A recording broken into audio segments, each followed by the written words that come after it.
Corporate accounting के topic final accounts और managerial remuneration वाली टॉपिक में से कुछ स्टूडेंट्स को मैनेजरियल रेम्यूनरेशन निकालने में दिक्कत आ रही है, इसलिए इसका मैं वीडियो बनाकर डाल रही हूँ।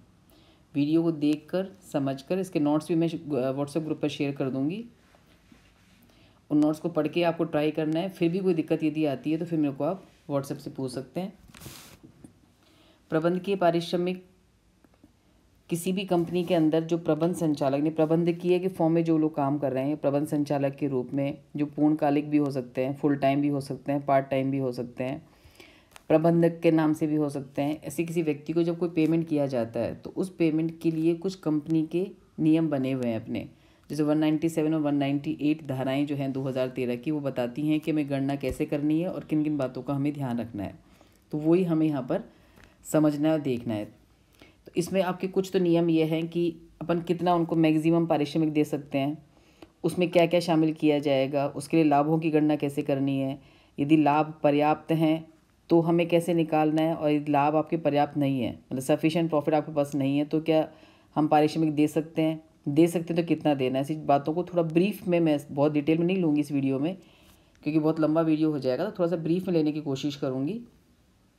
तो सबसे पहले मैं इसमें आपको बता रही हूँ इस टॉपिक के अंदर कि आपकी जो मैक्सिमम सीमा है पारिश्रमिक निकालने की वो कितनी है। दूसरा नियम है कि यदि किसी कंपनी में प्रबंध संचालक, पूर्णकालिक संचालक और प्रबंधक, 3 फॉर्म में मैनेजिंग डायरेक्टर है, फुल टाइम डायरेक्टर्स हैं और जो प्रबंधक है, इन सभी को जो हम देंगे रेम्यूनरेशन वो अपना मैक्सिमम, ये हमारा मैक्सिमम रेम्यूनरेशन जो होगा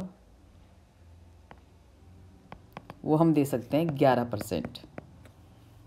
प्रबंध संचालक को, ये जो है आपका वो है प्रबंध संचालक जो आपके मैनेजिंग डायरेक्टर्स हैं, आपके पूर्णकालिक संचालक जो आपके फुल टाइम आपके डायरेक्टर्स हैं, या फिर आपके अंशकालिक संचालक जो आपके पार्ट टाइम संचालक हैं, या फिर जो व्यक्ति प्रबंधक की पोस्ट पर है।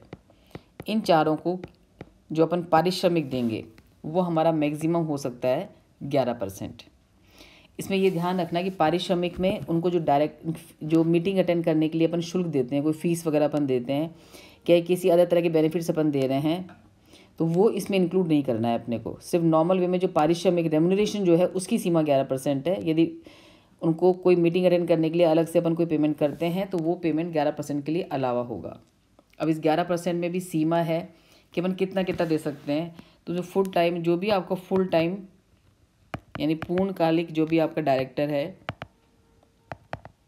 वो यदि एक डायरेक्टर है तो अपन दे सकते हैं उसको मैक्सिमम 5% नेट प्रॉफिट का। ये सब है ऑफ नेट प्रॉफिट। तो नेट प्रॉफिट का मैक्सिमम 5% मिलेगा यदि एक डायरेक्टर को अपन भुगतान करते हैं। तो यदि डायरेक्टर एक से अधिक हैं, यदि ऐसे एक से अधिक डायरेक्टर हैं तो हम दे सकते हैं इनको मैक्सिमम 10%। सबको मिला के टोटल सबको जो पेमेंट करेंगे टोटल वो दे सकते हैं अपन मैक्सिमम 10% ऑफ नेट प्रॉफिट। ये तो अपना हो गया फुल टाइम के लिए। जो आपके पार्ट टाइम है,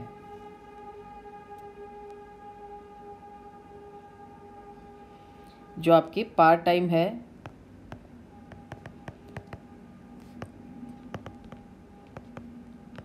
जो आपके अंशकालिक संचालक हैं, इसको हम बोलते हैं अंशकालिक, जो मतलब कुछ समय के लिए काम करते हैं, फुल टाइम काम आपके यहाँ पे नहीं कर रहे हैं। तो अंशकालिक संचालक ये हैं। तो इसमें 2 स्थितियाँ हैं। पहली स्थिति, यदि कंपनी में कोई फुल टाइम डायरेक्टर भी है, फुल टाइम डायरेक्टर भी है, तो हम पार्ट टाइम को देंगे मैक्सिमम 1% ऑफ नेट प्रॉफिट दे सकते हैं अपन। यदि कंपनी में कोई फुल टाइम डायरेक्टर है तो मिलेगा अपने को मैक्सिमम 1%। यदि नहीं है, यदि कोई भी फुल टाइम डायरेक्टर आपका नहीं है तो अपन देंगे मैक्सिमम 3% ऑफ नेट प्रॉफिट। तो ये रेट्स आपको याद रखनी है। मैक्सिमम जो सीमा है आपके full time director, part time director, managing directors, प्रबंधक, इन सबको जो मैक्सिमम मिलेगा वो मिलेगा 11%। इस 11% का बाइफिकेशन इस तरीके से है कि एक फुल टाइम डायरेक्टर को मिलेगा 5%, एक से ज़्यादा फुल टाइम डायरेक्टर हैं तो आपको मिलेगा सब टोटल मिला के 10%।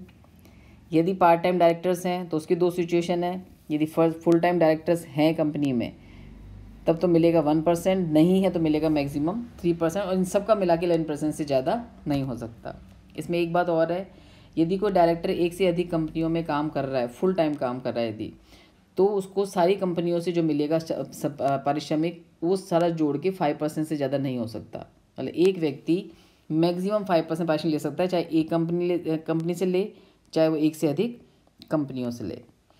इसमें एक चीज़ मैंने आपको बताई थी कि जो मीटिंग अटेंड करने के लिए जो शुल्क देय होगा वो इस पारिश्रमिक में शामिल नहीं है, लेकिन उसकी भी जो मैक्सिमम सीमा है, मतलब जो आपको मीटिंग अटेंड करने के लिए अपन फीस देते हैं, जो शुल्क अपन देते हैं, उसकी जो मैक्सिमम सीमा है वो भी तय है लॉ के अंदर। वो है अपनी 1 लाख रुपए पर ईयर, यानी 1 साल के अंदर अपन 1 लाख रुपए से अधिक का भुगतान पर मीटिंग 1 लाख रुपये से अधिक का भुगतान नहीं हो सकता। तो ये तो अपना हो गया कि कैसे कैसे अपन रेट्स देंगे जब कंपनी के पास सफिशिएंट प्रॉफिट है। मतलब ये जो है वो तब होगा जब अपने पास पर्याप्त लाभ उपलब्ध है, पर्याप्त अपने पास रेवेन्यू प्रॉफिट्स हैं जिसमें से अपन दे सकते हैं, तो हमारे ये है। कभी कभी ये भी होता है कि हमारे पास पर्याप्त लाभ नहीं है, तो यदि आपके अपर्याप्त लाभ है, यदि हमारे लाभ पर्याप्त नहीं है या लाभ ही नहीं है, तो भी इनको पारिश्रमिक दिया जा सकता है। फिर उसकी सीमा इस तरीके से होगी। इसमें अपन निकालेंगे प्रभावी पूंजी निकालेंगे। प्रभावी पूंजी यदि 5 करोड़ रुपए तक है तो हम दे सकते हैं मैक्सिमम 30 लाख।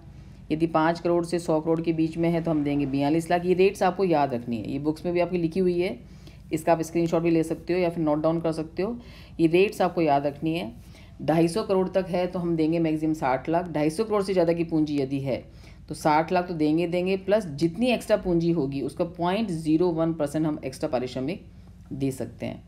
और ये जो पारिश्रमिक बताया है, इस पारिश्रमिक के लिए ध्यान रखना है कि यदि आपने साधारण सभा में कोई विशेष प्रस्ताव पास किया है तो इसको अपन दुगना तक भी दे सकते हैं, बिना आपको सेंट्रल गवर्नमेंट की परमिशन लिए बिना इसको अपन दुगना करके भी दे सकते हैं।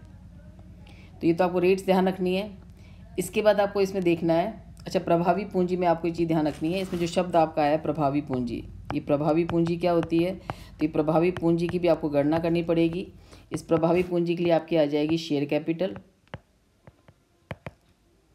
इसमें आपके आ जाएंगे सारे रिजर्व्स एंड सरप्लस, इसमें आ जाएंगे आपके लॉन्ग टर्म लोन, किसी भी तरह के डिबेंचर्स या लॉन्ग टर्म लोन है वो भी आ जाएंगे। इसमें आपके आ जाएंगे लोन जिसको पे करना है आपको 1 साल से ज़्यादा ईयर्स में, उसको भी आपको इसमें शामिल करना है इसी पूंजी के अंदर। इसमें से अपन लेस कर देंगे, एक तो इन्वेस्टमेंट जो भी आपके विनियोग है उनको लेस कर देना है आपको। बस ये ध्यान रखना है कि यदि आपकी जो कंपनी ऐसी है जो निवेशक कंपनी है जिसका काम ही निवेश करने का है, तो फिर आपको शेयर्स, डिबेंचर्स और प्रतिभूतियों को छोड़कर बाकी अन्य किसी तरह के आपके इन्वेस्टमेंट्स हैं उनको लेस कर देना है। और एक लेस करना है आपको कृत्रिम संपत्तियाँ। कृत्रिम संपत्तियाँ जैसे आपके प्रारंभिक व्यय है, प्रिलिमिनरी एक्सपेंसेस, या फिर आपका डेबिट बैलेंस ऑफ P&L है, यानी जिसको अपन लॉस बोलते हैं। इन चीज़ों को आप इसमें से घटा देंगे तो आपकी निकल जाएगी प्रभावी पूंजी। इससे आपको कंपेयर करना है कि मैक्सिमम कितना आपको कमीशन पारिश्रमिक दिया जा सकता है। अब जहाँ पे अपन नेट प्रॉफिट की बात करते हैं कि नेट प्रॉफिट आपको निकालना है 5% या 1%, 3%, उस नेट प्रॉफिट को निकालने के लिए भी आपको कुछ समायोजन करने हैं, उसमें ध्यान रखना है। बुक में आप देखेंगे तो उसकी 2 विधियाँ हैं, मैं आपको सेकंड विधि जो वैकल्पिक विधि है वो समझा रही हूँ क्योंकि करने में थोड़ी है। तरीका ये है कि क्वेश्चन में आपको P&L दे रखा होगा, उस P&L से आप प्रॉफिट ले लो, जो भी प्रॉफिट लॉस दे रखा है उसकी ले लेंगे अपन।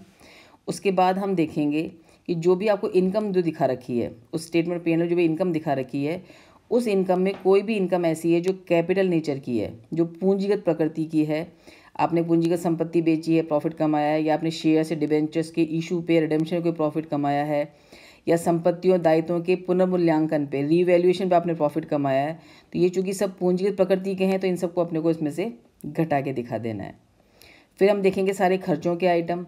खर्चों के आइटम में से कोई भी आइटम ऐसे हैं जिसमें आपने किसी रिजर्व में ट्रांसफ़र किया है, या कोई भी पूंजीगत प्रकृति का खर्चा है, या आपने टैक्स के लिए प्रोविज़न किया है, या आपने एक्सेस प्रोविज़न कर दिया, कोई भुगतान जितना करना चाहिए था उससे आपने अननेसेसरी ज़्यादा भुगतान कर दिया, तो जो भी एक्सेस अमाउंट आपने भुगतान किया है, और वही आपका लॉस ऑन फिक्स एसेट्स और लॉस ऑन डिवैल्यूएशन, ये सारे आइटम्स आपको इसमें से घटा दे, इसमें वापस आपको जोड़ देने, यानी जो भी इनकम कैपिटल नेचर की है उसको घटा देनी है, और जो भी खर्चे आपके कैपिटल नेचर उनको वापस से आपको जोड़ देने हैं।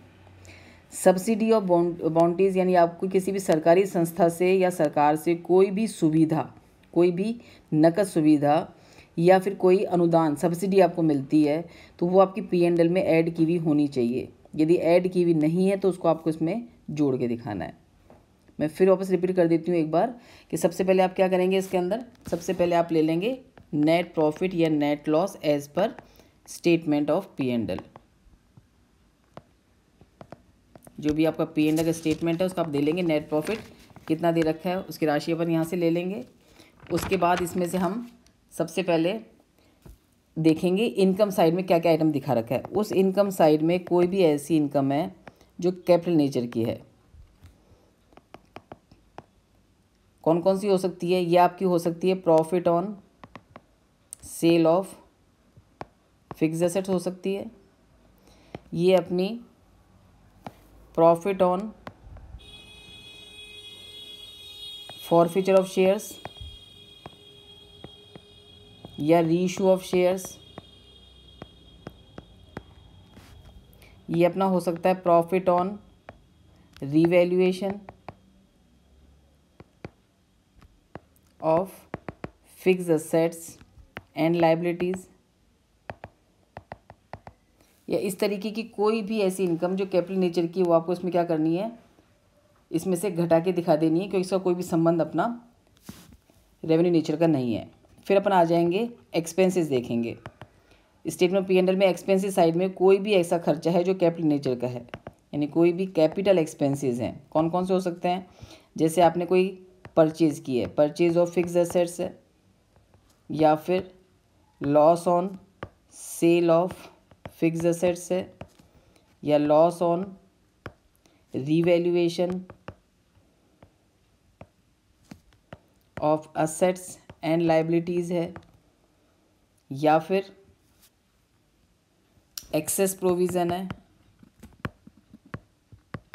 कोई प्रोविज़न जो आपने ज़्यादा बना दिया है, या फिर कोई एक्सेस पेमेंट है, कोई पेमेंट जितना आपको नहीं करना चाहिए था फिर भी आपने ज़्यादा पेमेंट कर दिया, कोई भी एक्सेस पेमेंट है तो वो एक्सेस अमाउंट भी आपको इसमें से लेस कर देनी है।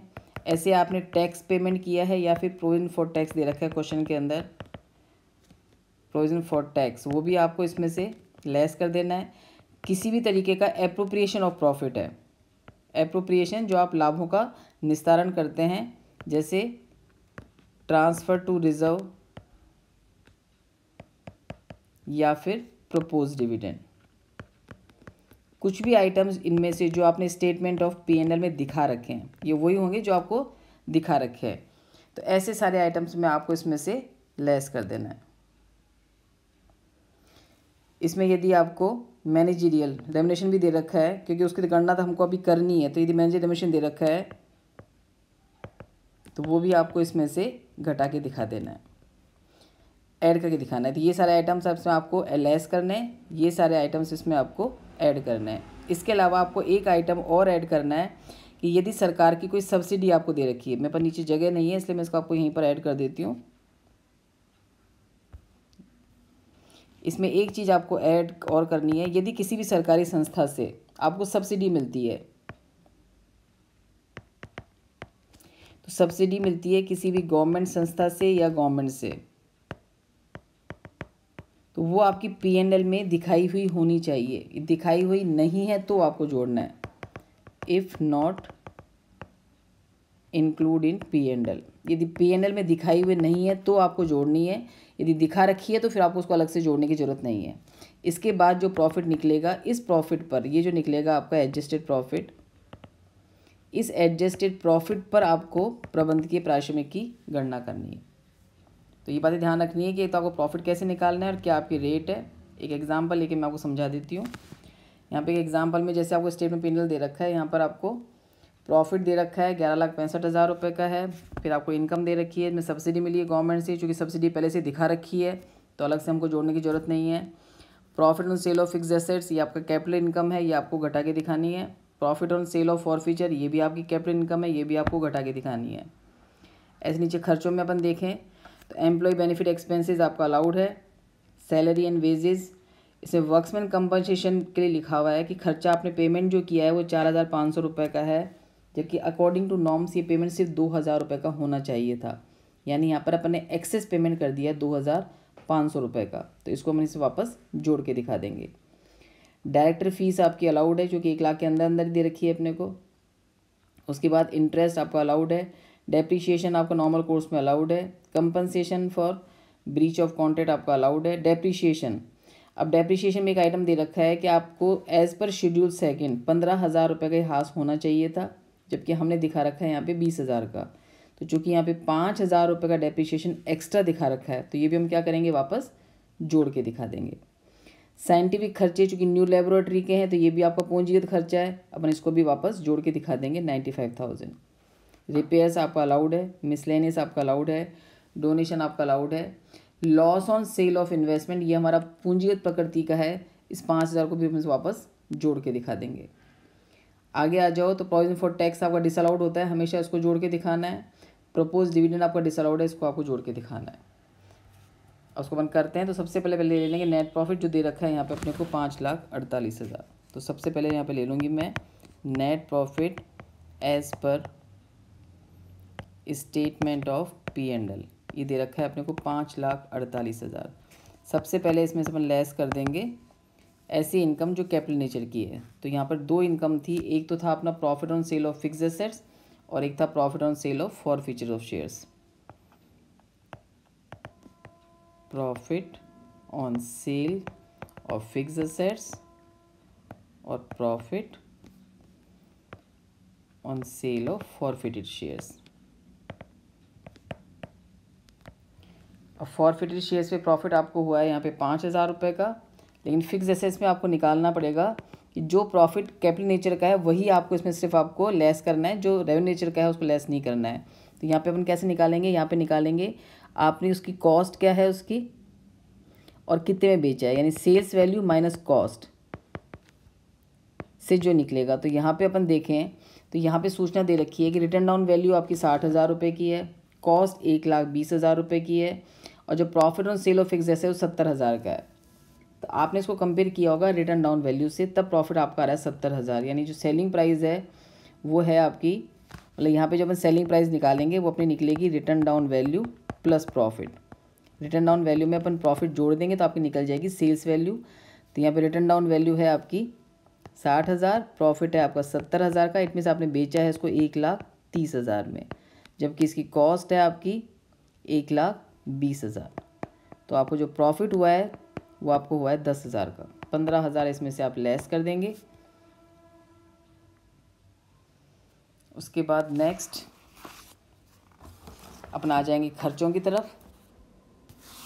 ये अपने लेस कर दिया है यहाँ पे 15,000 रुपये। अब अपन खर्चे देखेंगे 1 बाय 1 कि कौन कौन से खर्चे हैं जो इससे सम्मिलित नहीं है। तो ये तो अपना आ जाएगा 5,33,000। अब इसमें अपन ऐड कर देंगे ऐसे खर्चे जो आपके या तो एक्सेस हैं या फिर जो कैपिटल हैं। तो अपन देखें यहाँ पर देखा था अपन ने, तो यहाँ पे सबसे पहले आ जाएगा वर्क्समैन कंपनसेशन। वर्क्समैन कंपनसेशन जो है वो आपने दिया है यहाँ पे 4,500 रुपये, जबकि एक्चुअली में देना चाहिए था आपको सिर्फ 2,000 रुपये का। तो यहाँ पे एक्सेस आ जाएगा आपका 2,500। इसमें क्या करेंगे अपन जोड़ के दिखा देंगे। ऐसे जो डेप्रीशिएशन है वो होना चाहिए था 15,000, हमने दिखा रखा है 20,000। तो सेकंड अपना आ जाएगा डेप्रीशिएशन, हमने दिखा रखा है 20,000, होना चाहिए था 15,000, यानी जो हमारा एक्सेस डेप्रीशिएशन है वो है यहाँ पर 5,000 रुपये का। उसके बाद ऐसे ही loss on sale of fix assets में, तो loss on sale of investment आ जाएगा, ये भी हमारा पूंजीगत प्रकृति का लॉस है, ये भी ऐड हो जाएगा इसमें 5,000। एक हमारा टैक्स है, प्रपोज डिविडेंड है और एक हमारा लेबोरेटरी के खर्चे हैं। तो एक अपना आ जाएगा साइंटिफिक रिसर्च लेबोरेटरी जो है आपकी, उस पर खर्चा किया 95,000। एक आपका आ जाएगा प्रोविज़न फॉर टैक्स जो है आपका 3,12,000 का, और एक है अपना प्रपोज डिविडेंड 1,51,000 का। तो ये 6 आइटम इसमें अपन ऐड कर देंगे 5,70,500। तो आपका एडजस्टेड P&L आ जाएगा, यानी profit under section 198 for the purpose of managerial remuneration. ये अपना आ रहा है 11,03,500, 11,03,500। अब यदि यहाँ पर फुल टाइम डायरेक्टर होता तो हम देते 5%, पार्ट टाइम होता तो हम देंगे या तो 1% या 3%, जैसा भी क्वेश्चन में। जैसे यहाँ तो सूचना नहीं है, किसी प्रश्न में सूचना है कि कैसे दे रखे हैं डायरेक्टर्स, उसके अकॉर्डिंग हम निकाल लेंगे। सपोज़ को यहाँ पे कोई फुल टाइम डायरेक्टर होता, तो फुल टाइम डायरेक्टर होता 1, तो हम यहाँ पे निकाल लेते 5% ऑफ 1,10,000, 11,03,500। यदि यहाँ पर पार्ट टाइम डायरेक्टर भी होता तो हम निकाले थे उसका 1% ऑफ 11,03,500। यदि फुल टाइम डायरेक्टर नहीं होता, केवल पार्ट टाइम डायरेक्टर होता, तो हम निकाल लेते पार्ट टाइम डायरेक्टर का 3% ऑफ, जैसी भी सिचुएशन क्वेश्चन दे रखी है उसके अकॉर्डिंग हम इधर दिस और दिस जैसे भी निकाल देंगे, तो हमारा आंसर इसमें निकल जाएगा। अब इसके अकॉर्डिंग बार ट्राई करके देखना, फिर भी कोई दिक्कत आती है तो मुझे व्हाट्सएप ग्रुप पे आप पूछ सकते हैं।